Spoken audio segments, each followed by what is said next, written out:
applause, Matt Moran. Enjoy. That's it. I'm ready to go.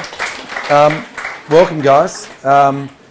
As Lisa said, it's not uncommon for me to, or she didn't say it actually, but she's kind of introduced me as, you know, someone from Sydney. And I'm sure you're all very well aware that I have 2 restaurants up here.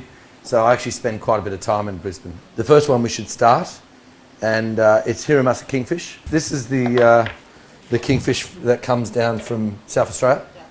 Now you can see those little white lines through it, and they're actually veins of fat, and that's a good thing, because the fat, when you cook it, keeps the moisture in, and it also keeps the flavour. So what I'm going to do is just take the skin off. The skin on a kingfish is really quite firm. Now I'm going to cut the bone out of it, or the bloodline. I've just got a nice sort of fillet there, and I might use this bottom one actually. And see that there, which is the actual belly. You know, you ever seen the toro, or the belly of the tuna? You know, that is just the best, because that's the real fatty bit. You know, you find most fat around the belly.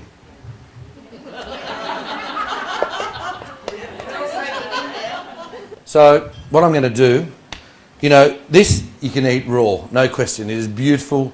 Hiramasa kingfish, it's fantastic. If you ever go to a high-end Japanese restaurant and you see hiramasa, you know, it's just as good as the tuna. You don't have to use olive oil. You can use any oil. In fact, I probably wouldn't use an olive oil when you're doing a dish that's sort of, you know, Japanese inspired, because it actually tends to dominate a bit. I'm just going to put in my kingfish. I'm just going to sear it. I want it to be raw still. I don't want it to cook. The more you cook it, the harder it is to slice. So all I'm really trying to do is just colour the outside of it.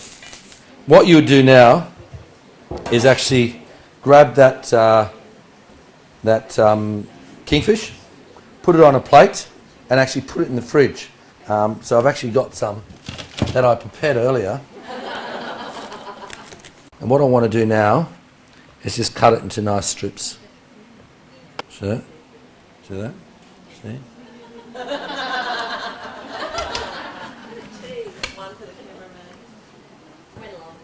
All right. Avocado. I'm just going to peel it.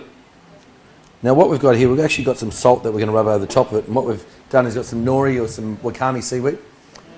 Depending on what it is, nori and salt you can just blend up together. Just get some nori seaweed and salt and pound it together, and you've got nori salt. All right. So what we've got here is an avocado. I'm just going to cut it in half. This is a small one. And then I'm just going to cut it in half again. So it's in quarters. Then I'm just going to get some of the wakame salt. So I'm just going to sprinkle that, the seaweed salt. You can actually buy seaweed salts these days in Japanese or Asian stores. So there's my avocado, there's my fish. I'm going to get some radishes. I'm just going to very carefully, if you don't have a mandolin, you have to use a knife. So we're just going to cut it into nice, straight into ice water. It actually just crisps them up a little bit more. Now what I have here is a vodka gel. You know you're in Brisbane when you got a lot of people talking, don't you? Huh? So vodka, about 200 mils, I think it is. We actually flame it up, so we burn all the alcohol off. Squeeze a little bit of, it's basically just a squeeze of lemon, lime, and an orange, and a little bit of zest of those each. And then we add some agar, which is just a setting agent, more natural. You might need a bit of vodka. She said it's got no alcohol in it. Shut you up, maybe. All right. No, I was being nice. All right. So I'm going to put all this together. I've got some nashi pear.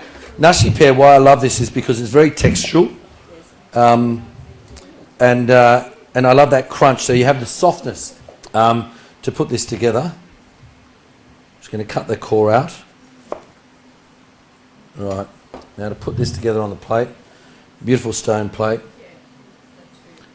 Just going to put some pieces down, some flat.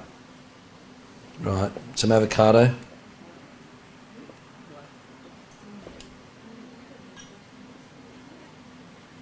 Right. Some radish. Radish are in season at the moment.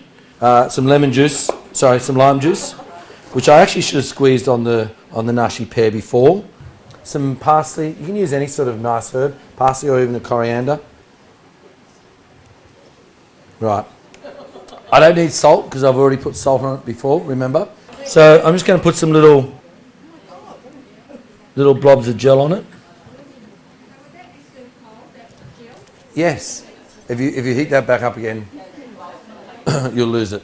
And there we have it, guys. Yeah.